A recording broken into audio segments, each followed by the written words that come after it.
اعوذ باللہ من الشیطان اللعین الرجیم بسم اللہ الرحمن الرحیم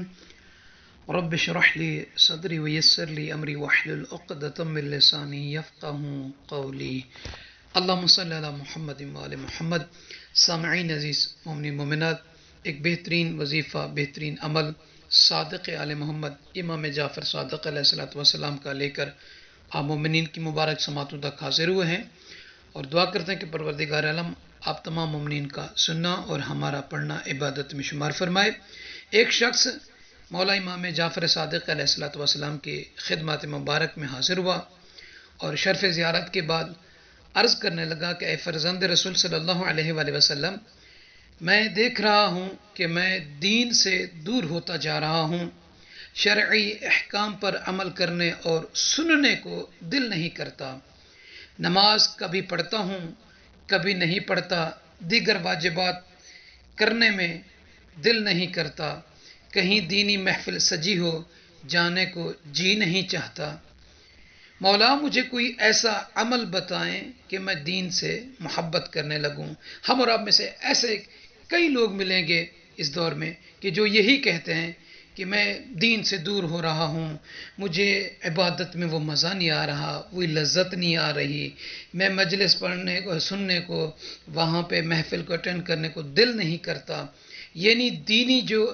مجالس ہوتی ہیں، اس طرح کے پروگرام ہوتے ہیں، ان کو دل نہیں کرتا سننے کو، وہاں جانے کو،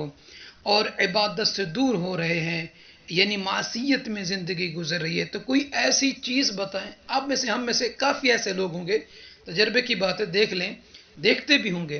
تو آج امام جعفر صادق علیہ السلام کا ان افراد کے لیے بھی یہ ایک بہترین عمل ہے اگر وہ کرنا چاہیں۔ تو امام جعفر صادق علیہ السلام نے جب اس شخص کی ان باتوں کو سنا تو امام علیہ السلام نے فرمایا، تم قرآن مجید سورہ آل عمران کی آیت نمبر 8 روزانہ زیادہ سے زیادہ پڑھو۔ وہ کون سی سورہ ہے؟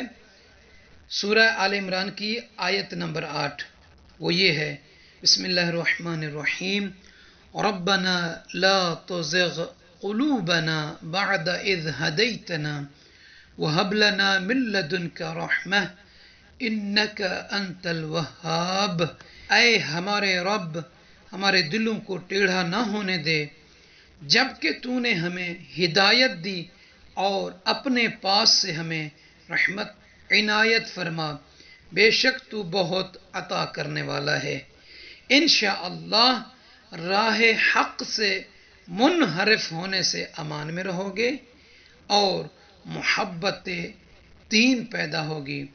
اگر اس آیت مبارکہ کو کم از کم روزانہ 112 مرتبہ پڑھا جائے تو بہت جلد اثر ہوگا۔ اور اسی طریقے سے میں نے اپنے ایک استاد محترم سے بھی بات کری سی کہ اگر کوئی شخص اپنی یعنی نیک شرعی اور محبت کو حاصل کرنا چاہتا ہے، مثال کے طور پر یعنی شرعی کسی کو اپنے لائف میں لانا چاہتا ہے، خواہ وہ مرد ہے خواہ وہ عورت ہے، تو وہ بھی اگر اس آیت مبارکہ کو اس نیت سے پڑھے کہ ان کے دل کو مثلا جن سے محبت کرتے وہ اپنی طرف مسخر کرے، ان کو اپنی طرف راغبت دے، تو اس آیت مبارکہ کو جتنا ہو سکے یعنی دن میں اس قصد اور اس ارادے سے ہو کہ یہ جائز محبت مجھے ملے۔ یعنی اگر کوئی شخص کسی سے شادی کرنا چاہتا ہے، شادی نہیں ہو رہی یا وہ نہیں مان رہے،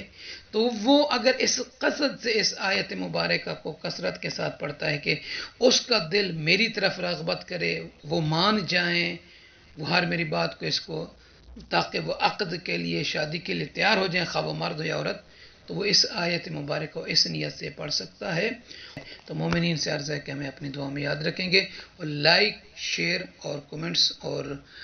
سبسکرائب کرنا مت بھولیے گا۔ جزاک اللہ۔